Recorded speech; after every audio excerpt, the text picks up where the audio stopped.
ஹைக்கூவென கூவும் குயில்.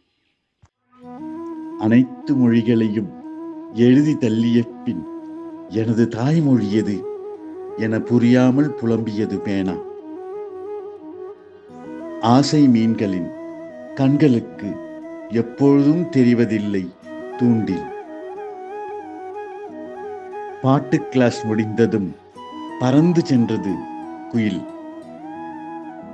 பயணத்தில் ஜன்னலோர பயணியை கவனித்துக் கொண்டே வருகிறோம். எப்பொழுது எழுந்திருப்பார் இவரென. தென்றல் மலரை காதலிக்க கூடாதென கோபமாக கூறியது புயல். சொல்ல வேண்டியதை உரக்கச் சொல்லிவிட்டு மௌனமானது மைக். வலைப்பின்னலில் சந்தேகமெனில் அரசியல்வாதிகளிடம் கேட்டு தெளிவு பெற்றது சிலந்தி. விக்ரம் லேண்டரில் இருந்து பயணிகள் யாரும் வடை வாங்க வராததால் வருத்தத்துடன் திரும்பிச் சென்றால் நிலவில் நீண்ட நாட்களாக வடை சுடும் பாட்டி.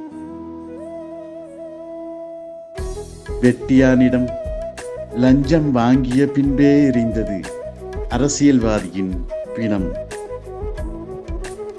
கணவனை இழந்த பின் வாழ வழியில்லாததால் பூ வியாபாரம் செய்தால் விதவை பெண்மணி. மண்ணில் சென்று வேர்கள் விசாரித்ததில் நல்ல இடம் என்று நற்சான்றிதழ் அளித்ததால் வீடு கட்டியது விதை. இதயக் கடலின் நடுவே சோக பூகம்பம் வந்ததால் இமைக்கரை தாண்டி வெளியே வந்த சுனாமி கண்ணீர். கண்களுக்கு இமையதற்கு விழிகளில் அரங்கேறும் நாடகத்திற்கு திரையில்லாமல் போனால் எப்படி? லைட்டர் பெண் முத்தமிட்டதால் மோகத்தீயால் பற்றி எரிந்தது கேஸ் அடுப்பு. காதலித்து பார், செய்கூலி சேதாரம் இல்லாமல் திரும்பாது உன் இதயம். உங்கள் காதலுக்கு தூது சென்றது யார் புறாக்களே? சர்க்கரை வியாதி இல்லை என்பதால் இன்பமாய் இனிப்பை உண்டன எறும்புகள். தன் வயிற்று மகளுக்கு நல்ல வரன் தேடி காத்திருக்கும் கொக்கு.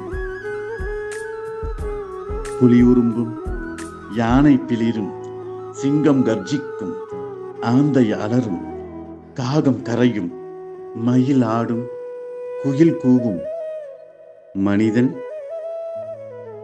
அன்புடன் ராஜகுமாரன்.